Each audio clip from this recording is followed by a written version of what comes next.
Buenos días. No se ha descubierto todavía la razón por la que algunas personas, en apariencia sanas y en plenitud de facultades psíquicas, aceptan determinados cargos. Los tratadistas discuten sobre los posibles motivos. Hay muchas discusiones al respecto. Casi siempre son cargos de tipo público, porque algunos asuntos que tienen fama de ser verdaderos potros de tortura tienen la pequeña compensación de estar bien pagados en la empresa privada. Estos potros de tortura no suelen ni siquiera estar bien pagados. Si hay muchos trabajos que tienen esta fama y que no se entiende cómo hay gente razonable que acepta esa responsabilidad, algunos son especialmente inexplicables, porque además de ser potros de tortura son imposibles. Por ejemplo, la dirección de medios públicos de televisión. Primero porque la comunicación es un tema que está casi condenado a no poder hacerse con gran naturalidad. Y siempre ocurre lo mismo, que quien está al frente de estas cosas es acusado de sectarismo por quien lo ve, y luego se produce un juego circular en el que luego es acusado de sectarismo el que antes veía y ahora está al frente de las cosas y ahora critica al que estaba al otro lado. Es un juego circular en el que siempre quien está acusado de sectarismo. Por otra parte, es difícil de evitar, puesto que los espectadores o los oyentes llegan a la radio o a la televisión con su subjetividad legítima en ejercicio. Nadie decide, puesto que voy a ver la televisión pública, voy a abrir mi mente a otros puntos de vista. Uno llega a ver la televisión convencido de sus razones, sin hacer ni una pequeña abdicación de las mismas, para hacer posible ese entendimiento, y siempre le parece poco lo que desde los medios de comunicación se sirve.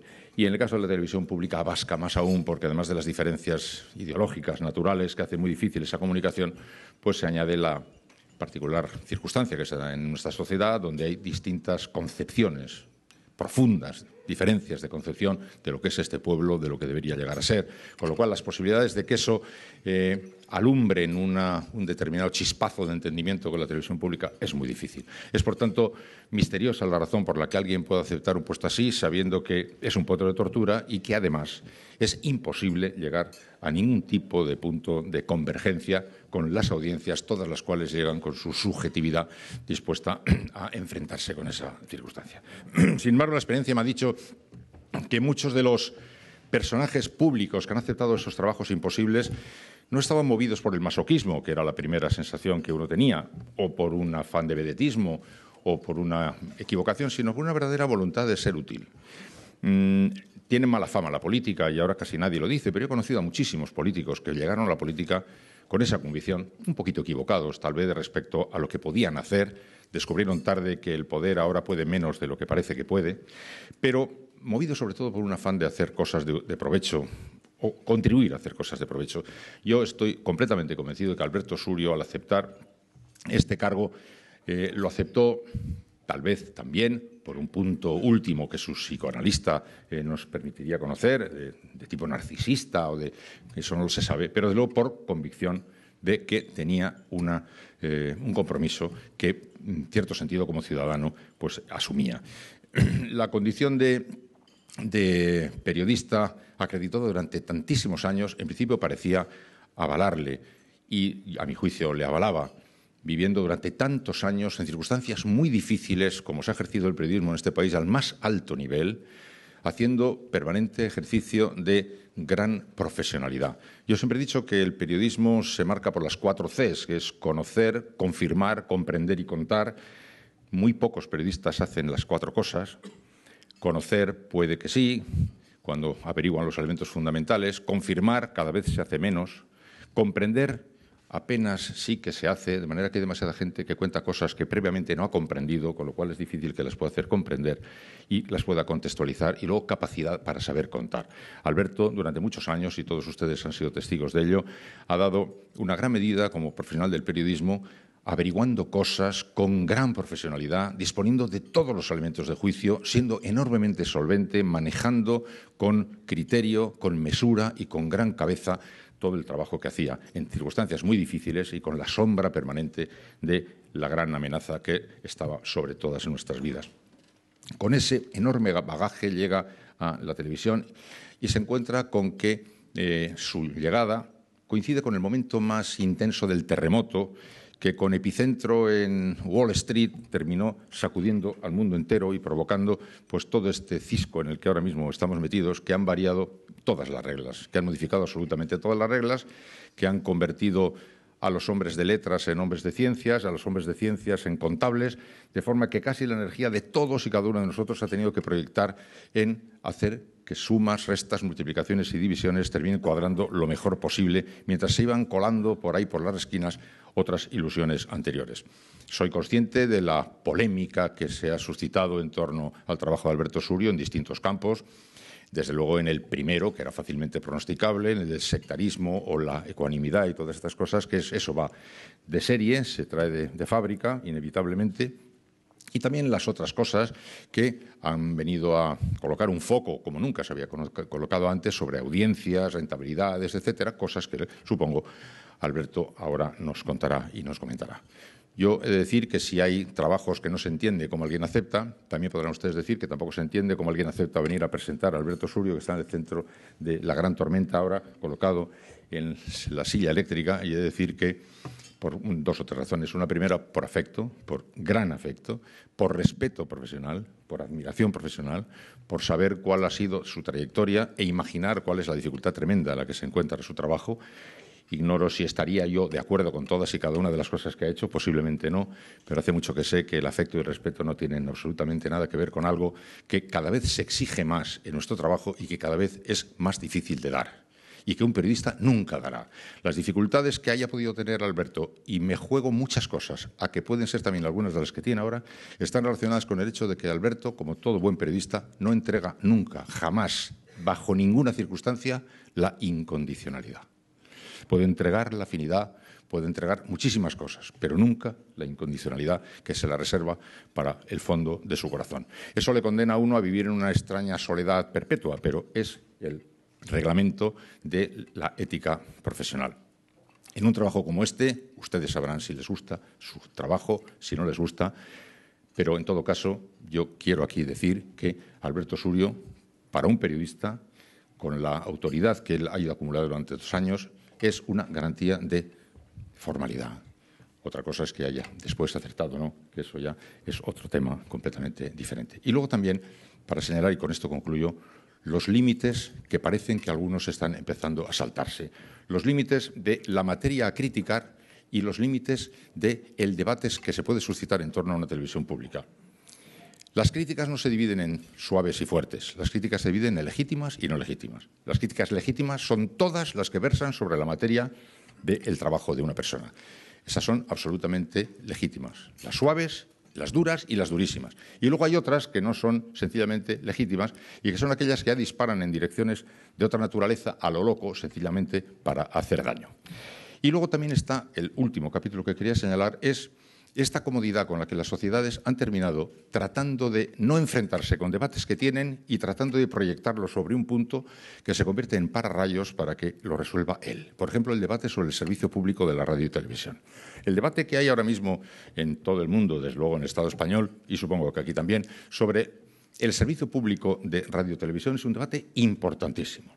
Hay, como saben ustedes, muy distintas opiniones, pero casi nunca se suelen atrever a sustanciarse con naturalidad donde debe hacerse, en los parlamentos, en los debates públicos, en las organizaciones de los partidos políticos, sino que se manejan más o menos, en fin, siguiendo las ondas de la demoscopia, tratando de colocarse con alguna comodidad en las atmósferas sociales y no atreviéndose a proclamar con naturalidad, con sinceridad verdadera cuáles son los modelos que se pretenden. Y después pretendiendo que al director general del ente público, de manera casi mágica o maravillosa, se le ocurra el sistema de conseguir la cuadratura del círculo. Yo creo que hay un debate pendiente, el debate sobre el servicio público de la televisión. En fin, no les importa seguramente ni un poco ni mucho mi opinión, pero la mía, yo creo firmemente en el servicio público de radio y televisión, creo firmemente en el servicio público del radio y la televisión, pero en todo caso, quienes tengan puntos de vista distintos deberían librarlos en otro lugar distinto de la cabeza del director general de un ente público, que ocurre en muchos lugares y que desde luego veo que ocurre también. Así que a Alberto Surio, periodista, creo que todos hemos admirado a Alberto Surio, director. Supongo que habrá división de opiniones. Vamos a escucharle ahora con la máxima atención, pero desde luego estamos ante un hombre, donostiarra, gran periodista, un hombre digno del máximo respeto personal y profesional.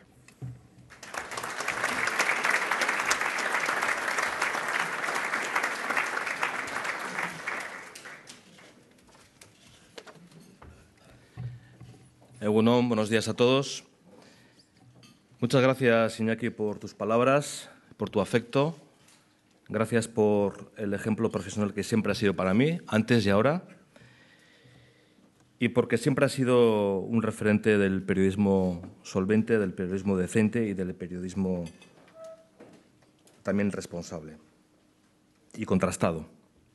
Gracias también porque recuerdo que antes de aceptar precisamente la responsabilidad de la Dirección General de ITV, fuiste una de las personas con las que mantuve una conversación y recuerdo una frase, algo así como ya en la idea de que yo estaba ya bastante inclinado a aceptar la responsabilidad, me comentaste que si no hubiera aceptado esta responsabilidad, seguramente incluso hubiera firmado mi jubilación casi como periodista. Muchas veces me he acordado de este comentario.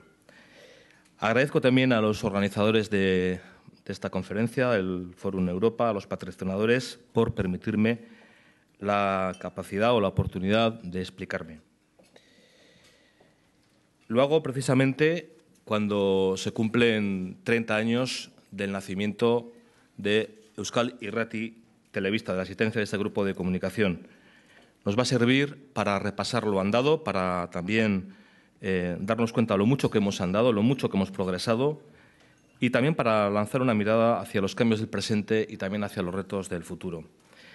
El otro día decías, Iñaki, en una conferencia, en tu designación como doctor honoris causa, en referencia al futuro, que si hay democracia, habrá políticos y también habrá periodistas. Sinceramente creo que si hay democracia, además habrá también televisión pública, a pesar de que muchas veces pienso que poca gente se cree de verdad lo que significa. Recuerdo esta cita en el aniversario de los 30 años de ITV, cuando el 20 de mayo del año 82 el Parlamento Vasco alumbró la ley de creación del ente público ITV. Los legisladores realizaron entonces una apuesta por una activa defensa del modelo público como un instrumento fundamental del autogobierno de Euskadi, de su papel estratégico en la defensa del euskera y la cultura vasca tras años de marginación histórica. No sé si eran muy conscientes o no de aquella apuesta, pero es cierto que aquellas reivindicaciones culturales y lingüísticas eran asumidas y sentidas por sectores muy amplios de la sociedad vasca. Era también un instrumento público y, como cualquier radiotelevisión pública europea, debía servir para construir un edificio de valores cívicos, de respeto a la pluralidad, en el marco de un proceso ilusionante de apertura democrática con nuevas instituciones.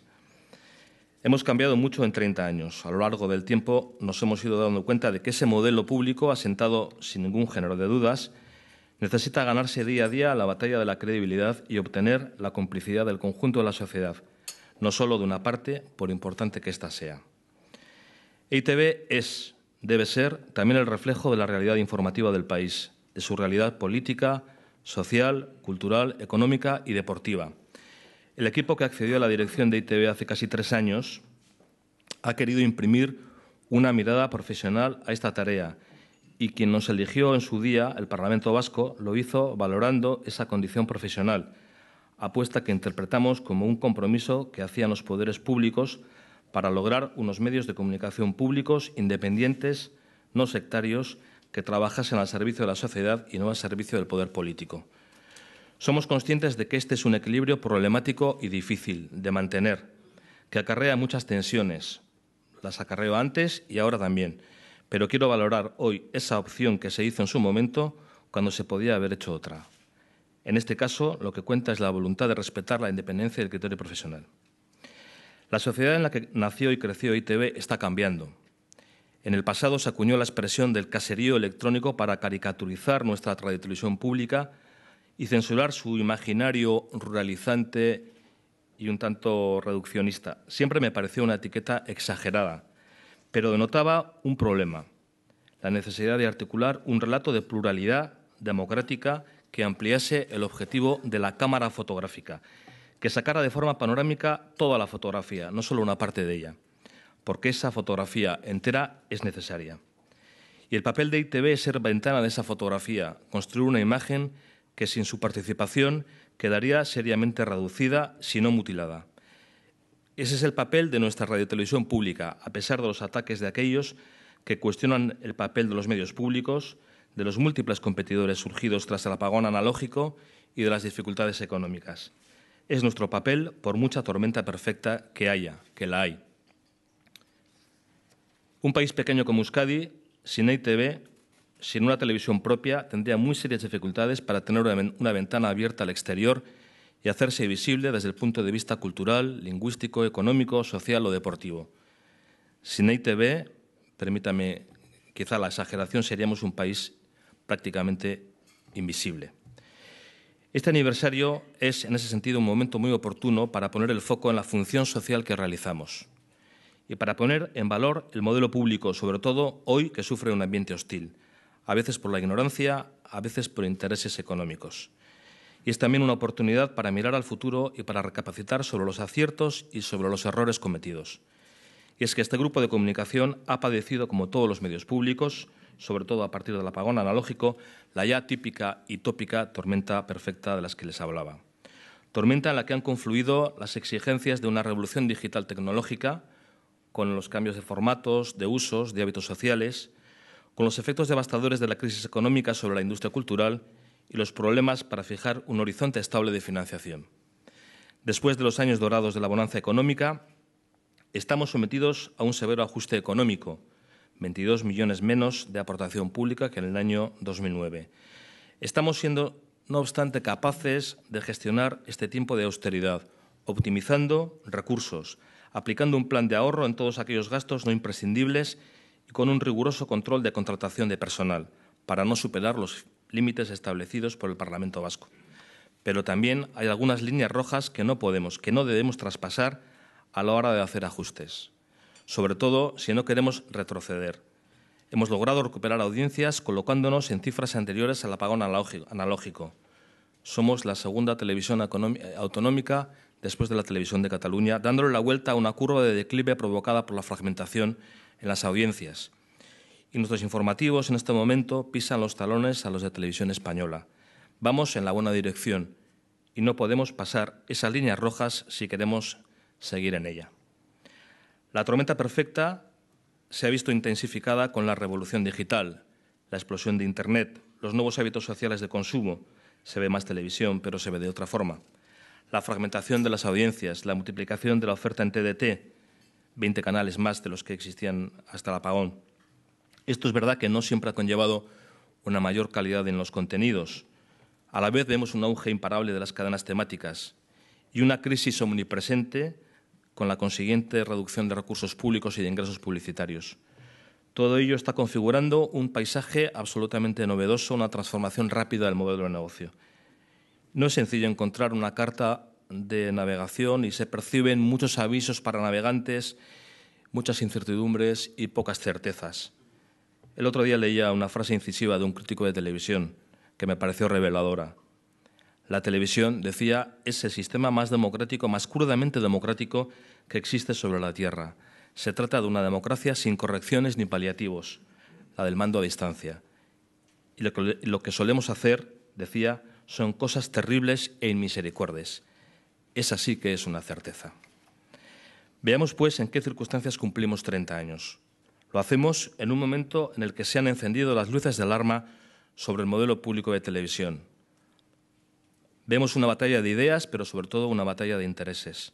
Algunos, emboscados, quieren asfixiar este modelo público o cuando menos convertirlo en algo minoritario, marginal, en una especie, respecto a la televisión, una especie de opción educativo-formativa cultural, como en Estados Unidos, sin relevancia social.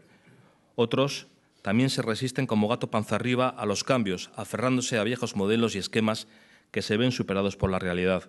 Como en telón de fondo se está librando un pulso empresarial por la hegemonía en la comunicación, y lo público es una pieza muy vulnerable en este tablero de ajedrez.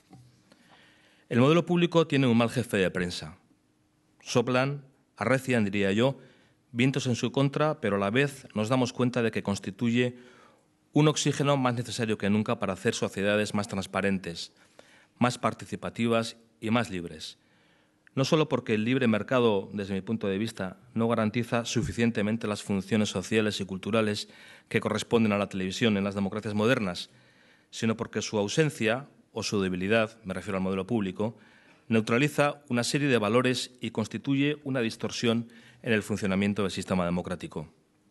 Hay cosas que si no las hiciera la televisión pública no se harían. Si no hubiese televisión pública solo tendríamos determinado tipo de contenidos que no voy a entrar a valorar en este momento porque seguro que todos los presentes ya tienen hecha seguramente de una manera bastante aproximada su valoración. Nunca me voy a cansar de prestigiar el modelo y el servicio público como garantía de acceso a la cultura, de pluralidad, de protección de las minorías, de herramienta de convivencia, de concordia, en un país, por cierto, en el que es necesario y conveniente coser muchos hilos rotos y cerrar muchas heridas abiertas tras largos años de terrorismo y de ausencia de una verdadera libertad. Ya sé que en un momento de crisis el conjunto del sector público se encuentra zarandeado por el fácil recurso a convertir lo público en el chivo expiatorio del déficit o de que no cuadren las cuentas. La crisis exige priorizar, por supuesto, pero soy de los convencidos de que la gran mayoría de la sociedad vasca no admitiría que ITV quedara fuera de estas prioridades. La televisión pública vasca podrá ser objeto de crítica y de crítica dura. Es probable que no contente totalmente a nadie, pero creo que la inmensa mayoría de los vascos y de las vascas no la ponen en cuestión. Hoy, 30 años después, vamos a volver a hablar del sentido que tuvo hace 3 décadas poner en marcha la radiotelevisión pública de Euskadi y reivindicar que las razones que impulsaron su creación siguen plenamente vigentes. Ahora bien, la defensa de lo público tampoco nos debe empujar a esconder la cabeza debajo del ala y a negarle la necesidad de introducir reformas para garantizar una mayor calidad, una mayor eficacia y una mayor sostenibilidad en el sistema. Hay un antes y un después de esta crisis. Las cosas seguramente no volverán a ser como antes y todos debemos ser conscientes de este principio de realidad. Los recursos no son infinitos, son bienes limitados. Es pues una coyuntura propicia también para poder empezar a repensar cosas. Por supuesto, desde la defensa radical de lo público.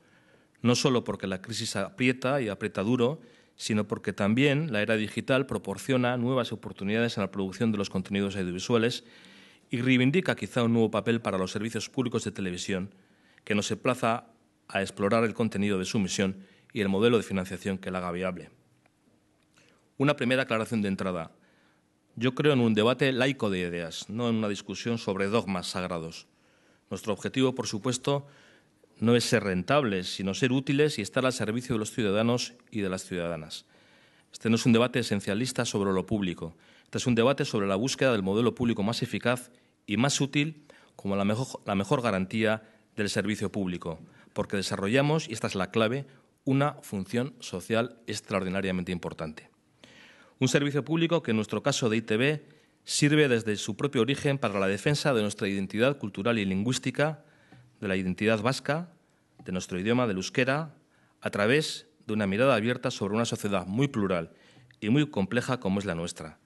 A mí no me asusta hablar de identidad porque creo que una televisión de proximidad, sea aquí en Galicia, en Cataluña o en Andalucía o en cualquier comunidad con un fuerte sentimiento de arraigo, no puede olvidar este anclaje emocional.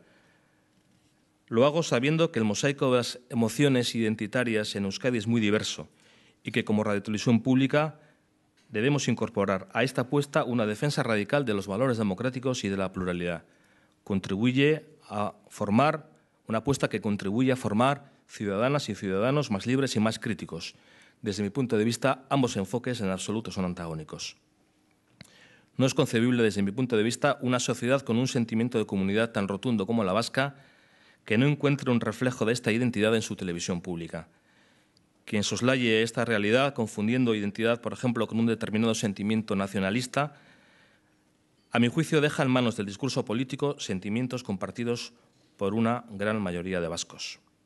ETV es un medio demandado por la sociedad vasca que la estima y la quiere atractiva, que la critica incluso más que ninguna otra televisión porque la siente más propia. Y este apego al medio es el de esa gran mayoría que no entendería que ITV estuviera al margen de las prioridades públicas.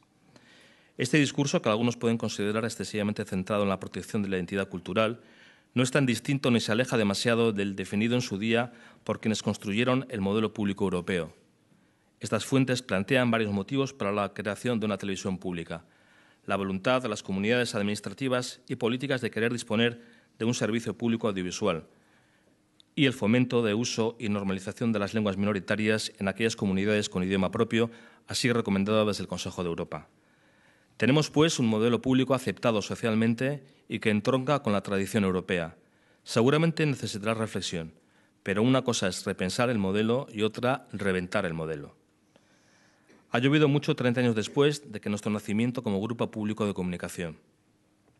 Más allá de las circunstancias económicas y de la crisis de los modelos públicos, el cambio del paisaje audiovisual y la irrupción de las nuevas tecnologías nos obligan a reflexionar sobre los modelos y sobre los medios más adecuados para prestar un servicio público eficaz en la actualidad.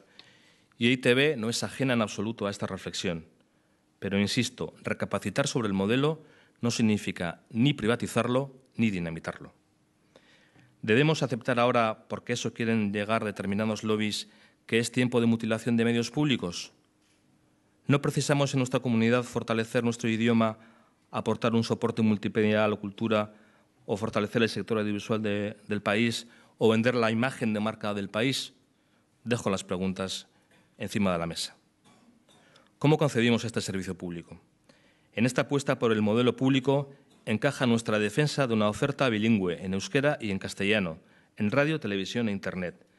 Si partimos de la base de que la radiotelevisión pública del país debe ser reflejo de su identidad cultural y estamos de acuerdo en que esa identidad es plural, esa identidad cultural en Euskadi es en dos idiomas, el euskera y el castellano, ambas lenguas del país y con plena legitimidad cultural e histórica. Este modelo bilingüe no es un capricho, es un reflejo de nuestra diversidad cultural. ¿Alguien se imagina que se refleje la realidad de esta sociedad vasca solo en un idioma? Probablemente alguien se lo imaginará, pero estaremos todos de acuerdo en que esa imagen no se corresponde y no es fiel con la realidad. Por esta función social de servicio público, EITB desarrolla una oferta de canales generalistas en euskera y en castellano. Una ETV1 en euskera, permítame el apunte, en la que dedicamos importantes recursos humanos y económicos, que resulta una absoluta prioridad, como lo muestra que prioricemos, por ejemplo, en estos tiempos de escasos recursos, la única nueva producción propia de ficción y la hagamos en euskera, y con éxito, una difusión, con éxito reciente en audiencias la semana pasada, una difusión de un producto cultural de alto valor de enorme rentabilidad social. Una oferta bilingüe que nosotros pensamos que debe estar incardinada en dos canales generalistas, en euskera y en castellano, con un énfasis notable en la información, en la actualidad y en la proximidad. Una oferta que, según nuestro criterio, no podría soportarse en un único canal bilingüe. En un momento en el que la oferta audiovisual se ha multiplicado con 50 canales, el espectador exige cada vez más tener un concepto previo de lo que va a encontrarse en un canal. En este hecho se basa el auge de las temáticas, o lo que es lo mismo, si un espectador que espera encontrarse una programación en una determinada lengua tiene la experiencia de que en 2 o 3 ocasiones sintoniza con una programación en otro idioma, seguramente tendrá dificultades para volver a ese canal. Esta realidad no tiene por qué ser inamovible, ciertamente. La sociedad es dinámica, la sociedad vasca es dinámica. En unos años, esta sociedad será plenamente bilingüe o plurilingüe y en ese momento quizá pueda hacerse algún replanteamiento. Pero a día de hoy nuestra mirada es esta y creemos que es la correcta. La realidad sociolingüística del país nos ha conducido a este modelo. 2 cadenas generalistas, una en euskera y otra en castellano, y una cadena temática infantil en euskera. El sentido de este tercer canal es complementar el modelo bilingüe de enseñanza implantado en el País Vasco. Si nos creemos el sistema y estamos trabajando por lograr una sociedad bilingüe o plurilingüe, proporcionar a niños y jóvenes una alternativa en euskera y también en inglés al ocio audiovisual es uno de los grandes servicios que la televisión pública puede y debe prestar a este país. ¿Cuál es el inconveniente del sistema bilingüe? El inconveniente es el coste. Es más cara nuestra televisión, como es más cara nuestra educación, como es más cara nuestra administración pública en general, porque hacer las cosas en 2 idiomas, y más en un país con solo 2 millones de habitantes, es más caro que hacerlo en 1. Siendo el coste un inconveniente, cualquier otra alternativa, pensamos, sería un reduccionismo alejado de la realidad social y cultural. Dicho lo anterior, tampoco es real, como se pretende plantear a veces, que la reducción de 2 canales a 1 redundase en una reducción de costes proporcional. Como en cualquier otra actividad económica, esta tiene unos costes de partida que tienen un carácter fijo, con independencia de las líneas de producto que pongan en el mercado. Por tanto, el debate de los costes no estriba, pues, en el número de canales. Poner el foco en este tema, desde nuestro punto de vista, es una equivocación. El análisis debe hacerse sobre si se emplean los recursos de manera eficiente y sobre si el servicio ofrecido es el que necesita la sociedad. Nosotros creemos que reducir hipotéticamente este número de canales no solo apenas supondría un pírrico ahorro simbólico, sino que además se haría un daño considerable al servicio público. Segunda premisa, y aquí recurro a lo que yo denomino de una manera un tanto, no sé si exagerada, pero sí oportuna, la filosofía gallega, digo. Un país con vocación de influir en el mundo necesita grupos fuertes de comunicación fuertes. Me lo decía el otro día el director general de la Televisión de Galicia, Alfonso Sánchez Izquierdo, en una reflexión que hacía sobre cómo los países emergentes en el mundo están fortaleciendo sus sistemas públicos audiovisuales. Yo coincido con él en el que las televisiones públicas, autonómicas, por ejemplo, jugamos un papel crucial de servicio público, de promoción industrial, de innovación, en definitiva, de un instrumento para la construcción de la marca de país en el entorno de la sociedad de la información. Muchas veces se pone el foco siempre en lo que costamos y no en la función social que aportamos. Creo que es hora ya de que se ponga el foco en la función social que desarrolla también este modelo público de proximidad. Por ello, queremos poner en valor nuestra contribución de servicio público como empresas públicas, explicando nuestro modelo y explicando lo que nos caracteriza. Quisiera poner de relieve en ese sentido el factor diferencial de singularidad en el que se sustenta el nacimiento de nuestra radiotelevisión pública hace 30 años. La importancia de ITV es singular, como fue singular el hecho de su creación en el marco directo de una competencia reconocida en el artículo 19 del Estatuto de Gernika. EITB, como la Universidad del País Vasco, como el euskera, como el concierto económico, forman parte del corpus de reivindicación social y político de este país que dio lugar a nuestro autogobierno. EITB ha cumplido estos años los fines señalados por la Ley de Creación, que la considera como un instrumento capital para la formación y para la información y participación política de los ciudadanos vascos, así como un medio fundamental de cooperación con nuestro propio sistema educativo y de fomento y difusión de la cultura vasca, teniendo muy presente el fomento y el desarrollo del euskera. Desde mi punto de vista, resulta innegable que EITB ha prestado un servicio muy útil a la consecución de estos objetivos. Es posible que esta tarea no se haya realizado siempre de forma idónea, ni exenta de contradicciones y errores. Y lo digo esto sin ningún tipo, desde luego, de ninguna voluntad de reabrir heridas ni de colocar la lupa sobre la lupa del análisis sobre el pasado, sobre las gestiones de los directivos o de los responsables que pudieron antecedernos. Pero a lo largo de 30 años, la hegemonía cultural, la hegemonía política del nacionalismo institucional ha sido un contexto muy explícito y muy evidente que ha estado muy presente también en el conjunto del sector público vasco. Ese prisma ha sido una constante y en esta casa, en EITB, también.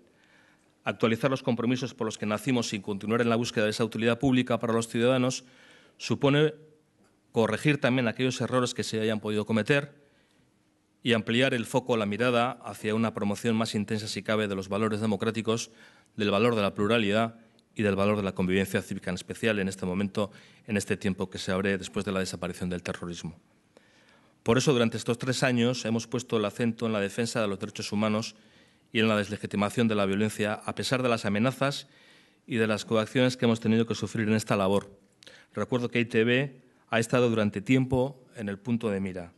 Sufrió en su momento un ataque terrorista y sus profesionales fueron intimidados. Afortunadamente esto ha pasado, pero conviene que no olvidemos esta realidad cuando decimos que esta radiotelevisión pública debe continuar haciendo pedagogía de la paz y de los derechos humanos en este nuevo tiempo que se ha abierto. Sin ETA, sin el estado de excepción moral y psicológico que ha supuesto, somos más libres para hablar de todo y estamos obligados a reivindicar el derecho al honor y el derecho a la memoria que tienen todas las víctimas del terrorismo y todos quienes han sufrido la transgresión de los derechos humanos. Otro de los vectores de nuestra misión es y debe ser la defensa de nuestra industria audiovisual. Nosotros estamos convencidos de que este sector tiene una importancia estratégica y de que puede aportar a nuestra economía un importante rendimiento con un importante componente de innovación y de servicio avanzado. Esta industria, como otras, padece hoy una situación muy delicada que exige el trabajo en común entre EITB, el clúster audiovisual y otras instituciones para proteger en lo posible el futuro de un sector decisivo. y asumimos en ese sentido los dos objetivos del Clúster Audiovisual Vasco, EIKEN, cooperación interempresarial e innovación. Por ejemplo, cuando acabamos de presentar el programa Innova Vasco Audiovisual para impulsar la búsqueda de mercados exteriores y la internacionalización de las empresas del sector mediante la coproducción y la emisión de programas pilotos de televisión. Hay también retornos tangibles. En primer lugar, la existencia de una industria audiovisual próxima al 1% del PIB, con 3.500 empleos. Me gustaría compartir con ustedes una reflexión. Este país ha hecho una apuesta muy exitosa por la innovación tecnológica. Yo creo que debería hacer lo mismo por la innovación cultural. Precisamente porque existe una industria audiovisual, existe una industria cultural, educativa y de creación vinculada al mundo audiovisual, al cine y a las artes escénicas y a las nuevas tecnologías. Porque existe una masa crítica de talento audiovisual, se dan diversas apuestas con centros de investigación punteros en Euskadi en materias de tecnología multimedia interactiva o la apuesta más reciente para la creación de la industria del videojuego. No todo se debe a ITV, por supuesto, pero sin ITV, poco de lo anterior hubiera sido posible en una comunidad con 2 millones de habitantes. Otra de nuestras misiones es ofrecer a las empresas y anunciantes plataformas publicitarias adecuadas para la industria local de bienes y servicios y para las instituciones. No hay que olvidar que las cadenas nacionales de TDT no tienen desconexiones y que si ITV no ofreciese este servicio, muchas entidades públicas y privadas quedarían fuera de los circuitos publicitarios. Además, creemos firmemente que el libre mercado publicitario exige ofrecer distintas opciones al anunciante para que éste pueda ejercer libremente su derecho. En la actualidad, tenemos en España una situación cuando menos inquietante para la defensa de esa libertad de opciones, con un mercado publicitario que es manejado prácticamente por un duopolio que copa prácticamente un 90% de los ingresos publicitarios, cuando solo representa el 51% de la audiencia. Esta situación resulta cuando menos inconveniente y así lo ha analizado la propia Federación de Organismos de Radio y Televisión Autonómicos. Asimismo, debo realizar una mención al aporte de la tecnología. La tecnología ha entrado con firmeza en los procesos de producción, pero también en las nuevas formas de consumo. Los grupos de comunicación públicos debemos estar actualizados en la tecnología. En algunas ocasiones, especialmente, los medios de comunicación públicos muy grandes pueden tener responsabilidad institucional y económica como agentes impulsores de TDT, de alta definición o de la televisión conectada, los retos del futuro. Voy terminando. El grupo de profesionales que accedió a la dirección de ITV hace 3 años ha logrado, pese a algunas resistencias y pese a lo incómodo de estar ciertamente en el escaparate demasiadas veces, imprimir un rumbo que intenta ofrecer un servicio público de proximidad con una elevada rentabilidad social. Nosotros, insisto en lo que decía al comienzo, hemos llegado con una mirada profesional y quien nos eligió el Parlamento Vasco lo hizo apreciando esa condición profesional, apuesta que interpretamos entonces como un compromiso que hacían los poderes públicos. Somos conscientes, decía también, de que este es un equilibrio muy complicado de mantener, pero yo quiero valorar hoy esa opción que se hizo en su momento cuando se podía haber hecho otra. En este caso, lo que cuenta es la voluntad de respetar la independencia y el criterio profesional. No es una tarea fácil, pero la credibilidad la ganamos día a día. Hoy tenemos, por ejemplo, unos informativos y unas tertulias de radio y televisión abiertas y plurales. Y estamos orgullosos de ello, como lo muestra el dato, el despegue en sus índices de audiencia. En esta dirección estamos trabajando. Las conversaciones, por ejemplo, para la elaboración de un estatuto de redacción en ITV, sobre el que existe por primera vez un preacuerdo con los representantes de los periodistas, la puesta en marcha también de un libro de estilo en fase avanzada de elaboración, son, por primera vez, son fiel reflejo de ese espíritu y son pasos importantes para intentar consolidar un medio público al servicio de la sociedad. Un espíritu basado también en la participación democrática, como lo muestra el hecho de que este libro de estilo en su elaboración esté abierto también a la implicación y a la participación de todos los profesionales de la radio y televisión pública vasca. Vivimos tiempos de cambio en el mundo audiovisual, de cambio y de debate. Si hay que cambiar o reformar algunas cosas, habrá que hacerlo siempre desde un amplio consenso. Un consenso que no puede adoptarse solo desde una mirada interna con criterios puros de gestión. Este consenso debe estar basado en un amplio acuerdo entre los principales actores políticos y sociales de este país. Habrá nuevos modelos que tendrán que madurar, pero mientras el futuro llega, preservemos el presente del servicio público. Nosotros lo hemos hecho con sentido de responsabilidad, siendo austeros y con una clara racionalización de recursos. 30 millones menos, 22 menos de aportes de ingresos públicos, más 8 menos de ingresos publicitarios respecto al año 2009.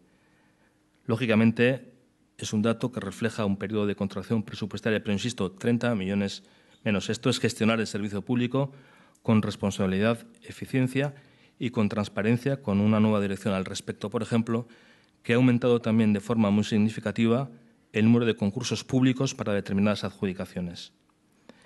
Ir más allá en el ajuste sería traspasar algunas líneas rojas que pondrían, desde nuestro punto de vista, en riesgo la programación básica y el servicio público en definitiva.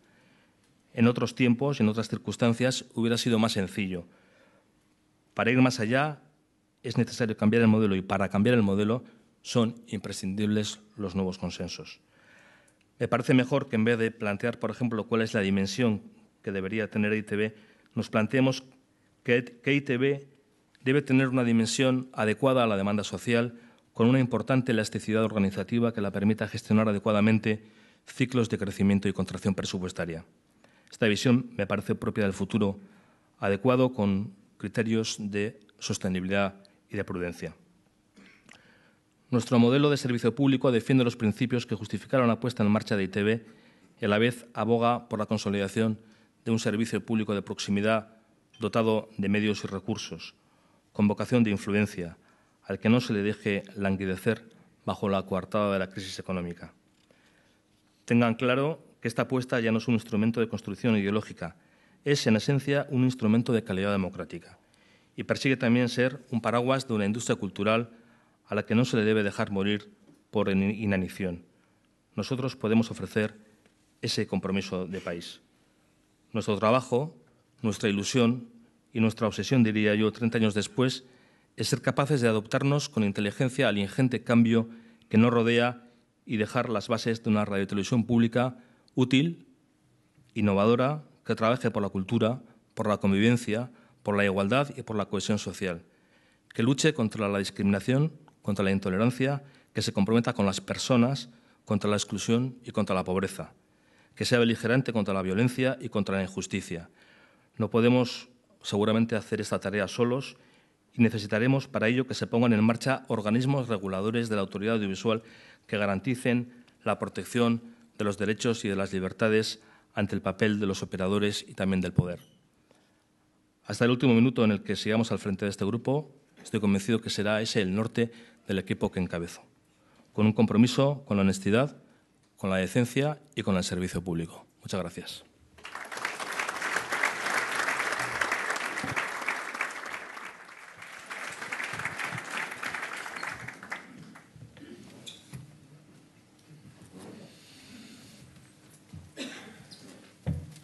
Perfecto. Muchas gracias. Pasamos al coloquio, si le parece. Estupendo. Por empezar por algo facilito. Normalmente en una televisión, cualquier gestor de televisión se suele decir que vive obsesionado por las audiencias. En la dirección de EITB, ¿las audiencias qué lugar ocupan? Ocupan un lugar muy importante, muy importante. Recuerdo que al inicio del mandato alguien en la casa nos comentaba que había que relativizar este tema de las audiencias, ¿no? Y la experiencia nos ha demostrado que lo relativo es todo lo demás, ¿no? Que cuando las audiencias van bien, pues generalmente el resto de las cosas van bien y acompañan, y cuando las audiencias van mal, pues que el resto de las cosas también empeoran. Con lo cual, pues el dato, la existencia del dato, lógicamente condiciona y ocupa un lugar muy importante, ¿no? Es cierto que existen factores que permiten muchas veces relativizar y contextualizar y, bueno, pues interpretar por qué se producen determinadas cosas, pero es cierto también que esto, el dato diario, pues generalmente marca un estado de ánimo importantísimo a la hora de gestionar, ¿no? Es un factor psicológico, no solamente es un factor científico, es un factor psicológico que día a día está muy presente. Pues por seguir con las audiencias, con la atomización de oferta que se ha producido, ¿los sistemas de medición son válidos todavía? Hay un debate abierto sobre la fiabilidad, ¿no? Yo creo que el problema de fondo es que no hay una alternativa científica solvente y fiable, ¿no? Entonces, aunque es verdad que hay una multiplicación en este momento de soportes y que la complejidad de la medición es mayor a partir de la TDT, como no existe una alternativa, pues es un sistema que está homologado y que es aceptado por los operadores públicos y por las empresas de publicidad, y es el que hay, ¿no? Cuando se producen problemas, se suelen plantear a las empresas, a la empresa en este caso, que se responsabiliza de las audiencias, y se intentan corregir los problemas. Es un sistema que es verdad que plantea algunos déficits, pero no tiene alternativa. Por ir al modelo, le plantean que con un mercado publicitario a la baja, como es el actual, el modelo de financiación de EITV o de la televisión pública en general debe cambiar respecto al actual o sigue siendo válido. Y también relacionado con esto le plantean si el modelo elegido para Radio Televisión Española es trasplantable. Nosotros, o al menos mi opinión, y yo creo que de esto hemos debatido bastante, es que ese modelo no sería trasplantable ni a ETV ni tampoco al resto, por ejemplo, de canales autonómicos. Yo creo en una televisión pública también competitiva, una televisión pública con público. Por eso antes alertaba del riesgo de que se intentase presentar un modelo público, digamos, a la americana, ¿no? Pues muy minoritario, muy educativo, cultural, formativo, pero sin nervio competitivo, sin nervio en las audiencias y poco relevante desde el punto de vista social. Yo creo que hay un argumento además de fondo. Primero, no creo que existiera una alternativa desde el punto de vista de la financiación pública en este momento a la presencia de la publicidad. Basta ver incluso cómo están los recursos públicos para entender que difícilmente ese hueco que dejaría la publicidad pudiera llenarse a través de recursos públicos, pero además creo que la presencia de anunciantes territoriales en las televisiones autonómicas es un factor decisivo. Necesitan su propia ventana territorial para acceder a la audiencia, y ese es un dato al menos que también influye, ¿no?, a la hora de defender el modelo mixto de financiación. ¿Y la ola privatizadora que parece que viene le puede acabar afectando? Bueno, yo creo que en el caso de ITV está absolutamente descartado, ¿no? Incluso yo creo que en otros casos de televisiones autonómicas me parece muy difícil, más allá de los sistemas mixtos de gestión o de la posible participación de sistemas de cooperación público-privados o de la externalización de servicios, que sí son, digamos, formas de una mayor flexibilidad. Pero yo creo que lo que es la privatización en la gestión, aunque está abierta y está permitida en este momento en el último cambio de la Ley General Audiovisual, yo creo que es un camino que no tiene recorrido. Y veo muy difícil, además, que haya incluso que pueda haber voluntarios en el mundo privado que asuman este papel, ¿no?, de ser los responsables en este momento de llevar a cabo esa privatización. Lo veo difícil. Y en el caso de ITV lo descarto. Más allá de lo que ocurra en la realidad, la imagen incuestionable sobre las televisiones autonómicas, sobre las televisiones públicas en general y sobre ITV en particular, es que hay una dependencia de los partidos políticos y del Gobierno de turno. ¿Qué medidas cree que se podrían tomar para que ITV o las televisiones públicas en general fueran y, sobre todo, parecieran más independientes? Bueno, esto es un debate ya clásico, ¿no?, sobre la televisión pública y sobre las relaciones conflictivas y problemáticas con el poder, ¿no?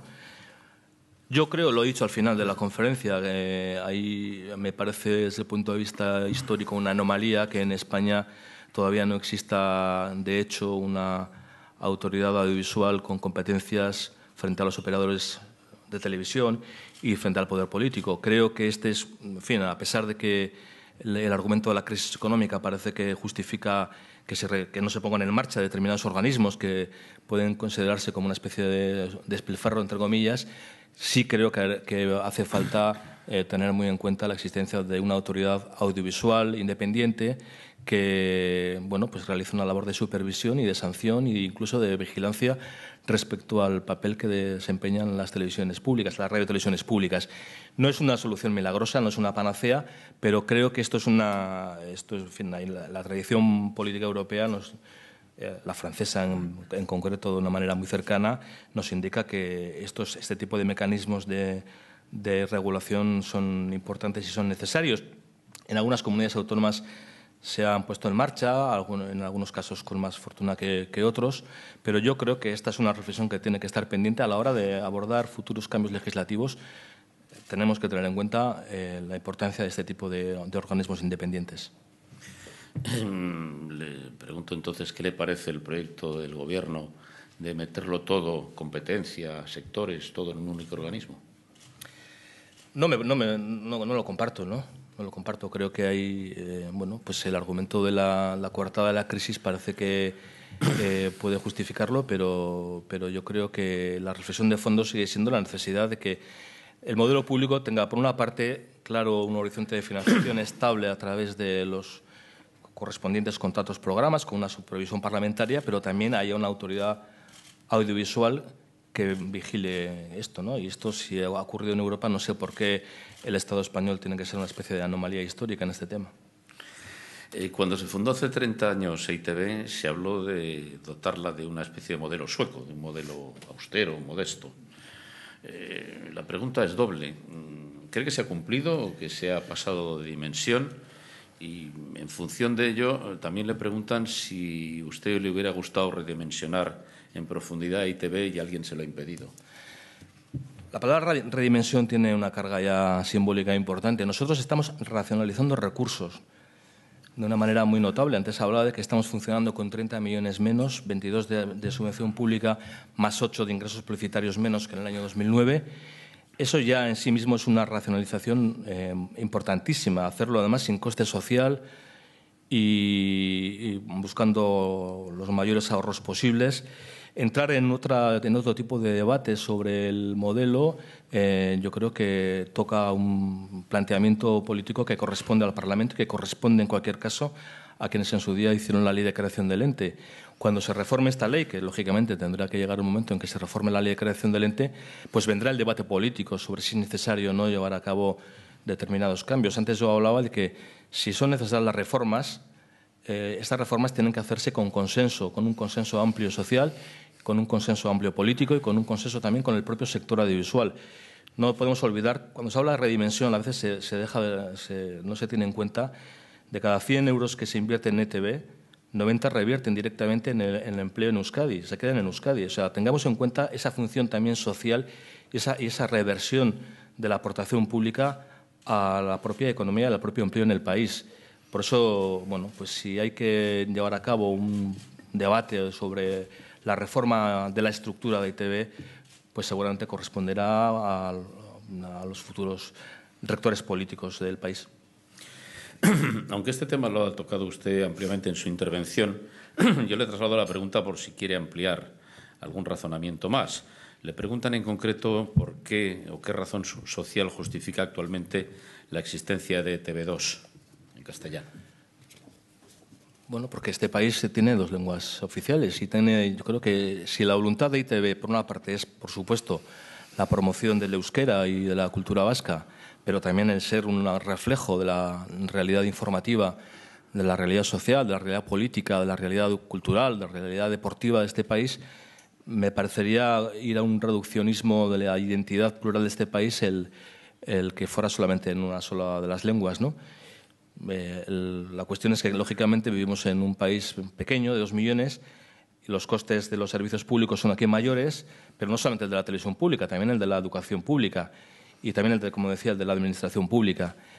Fundamentalmente, yo creo que defiendo la existencia de un canal, de 2 canales generalistas en 2 idiomas, por ese respeto a la diversidad cultural y lingüística de este país, ¿no? Pero también, de alguna manera, por tener en cuenta esa pluralidad. Otra cosa es que este es un debate que no está cerrado y que en el futuro, pues si se considera oportuno reabrirlo, pues bueno, pues llegará el momento en que la propia evolución sociolingüística de esta sociedad lo vaya marcando y vaya marcando cuáles son los ritmos y los tiempos.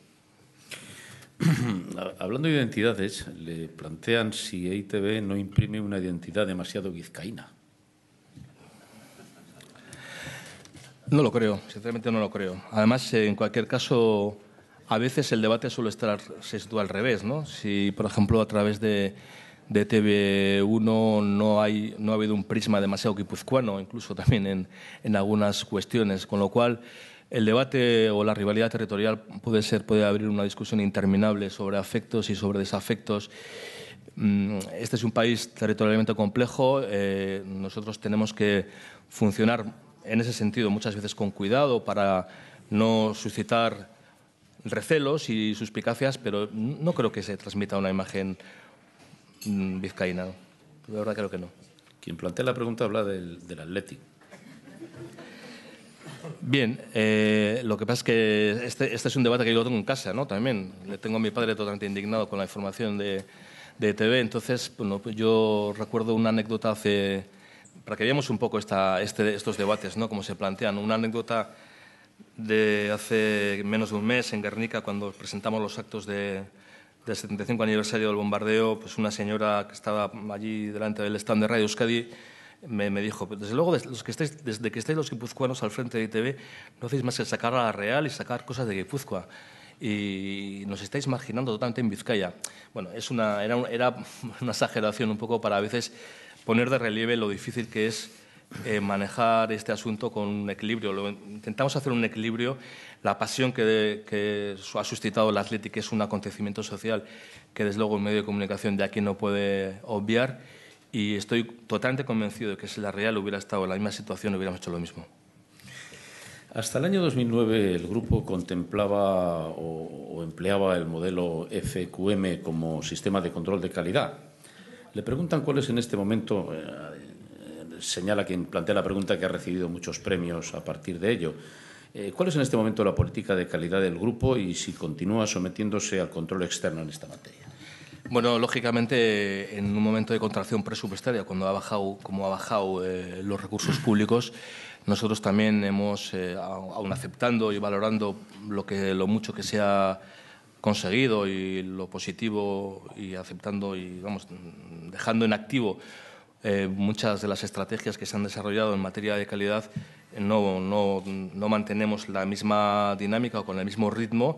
Y lógicamente también necesitamos establecer nuestros propios tiempos y pausas a la hora de administrar y dosificar los compromisos que supone esta política, ¿no? Y estos compromisos en FQM nos han permitido, desde luego, alcanzar cifras y estándares de calidad muy elevados, muy reconocidos a nivel europeo. Estamos muy contentos de ellos. Mantenemos en gran medida esas directrices, pero no podemos mantener, digamos, este camión a esa misma velocidad, lógicamente, como decía, pues por la situación presupuestaria que es la que es y que condiciona e inmediatiza, sin duda, también nuestras apuestas. Hablando del futuro, ¿la TDT es una tecnología de transición o definitiva? Bueno, esto cambia con una velocidad pasmosa, pero, en fin, creo que tiene voluntad de quedarse un tiempo, ¿no?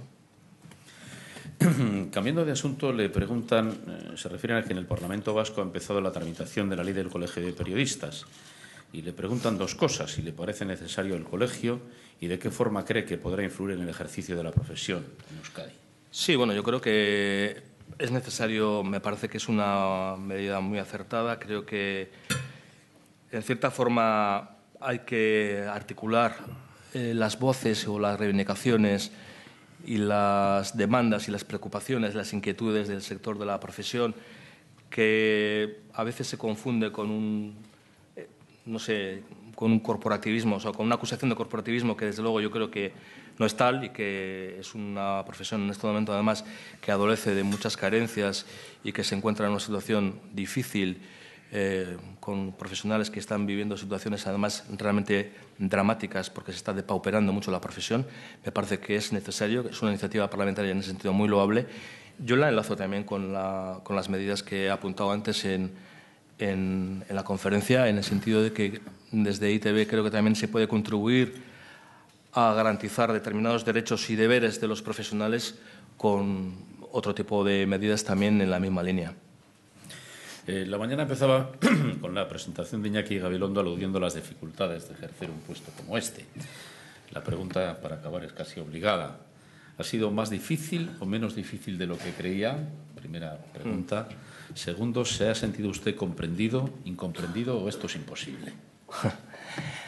Es difícil responder a esta última pregunta. Creo que la tarea tiene una componente de complejidad evidente para quien no viene del mundo de la gestión. Yo venía del mundo del periodismo activo y, aunque siempre digo que en mi etapa anterior, en el fondo mi etapa anterior era mucho más difícil, porque era en fin, el escribir o era analizar o el informar en una situación realmente complicada, de presión, violencia, terrorismo. Eso sí que era difícil, ¿no? El trabajar en esas condiciones era muy difícil. Lo de ahora, pues, es una responsabilidad pública en un momento, como decía, de cambio tecnológico, de enorme crisis económica, y eso, pues, reduce drásticamente el margen de maniobra. Es difícil, pero en cualquier caso estoy encantado también de haber aceptado el reto y el envite sin venir del mundo de la gestión, sin venir del mundo de la política y sin tener voluntad de aterrizar en el mundo de la política.